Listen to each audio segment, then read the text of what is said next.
আজকের এই ভিডিওতে আমরা জানবো যে এএসও টাইটার পরীক্ষাটি কেন করা হয় এবং কিভাবে করা হয়, কোন কোন রোগ লক্ষণ দেখা দিলে এই পরীক্ষাটি করা উচিত।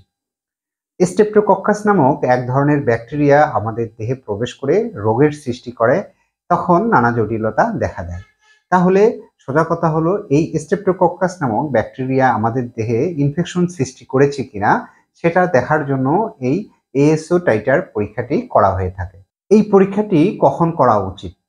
যখন আপনার শরীরের ছোট ছোট জয়েন্টগুলোতে ব্যথা অনুভব হবে, সেই সাথে ফুলে যাবে, আপনার জ্বর থাকবে, হাতের কবজি, কনুই, হাঁটু এই অংশগুলোতে ব্যথা হওয়া এবং ফুলে যাওয়া, সেই সাথে জ্বর থাকা এবং বুক ধড়ফড় করা, শ্বাসকষ্ট হওয়া, গলা ব্যথা হওয়া, এই ধরনের লক্ষণ যদি দেখা দেয়, তখন চিকিৎসক সন্দেহ করতে পারে যে আপনার স্ট্রেপ্টোকক্কাস ইনফেকশন থাকতে পারে, বা রিউমেটিক ফিভার অথবা যেটাকে আমরা বাত জ্বর বলে থাকি, এ ধরনের ইনফেকশন আপনার দেহে আছে কিনা সেটা জানার জন্য এই এএসও টাইটার পরীক্ষাটি করা হয়ে থাকে।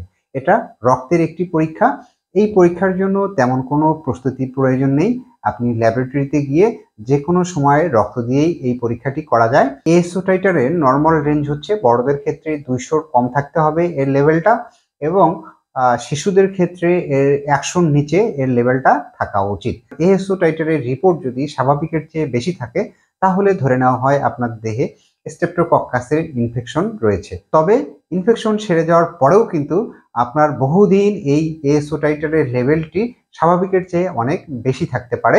ভিডিওটি ভালো লাগলে চ্যানেলটি সাবস্ক্রাইব করে পাশে থাকবেন। ধন্যবাদ সকলকে।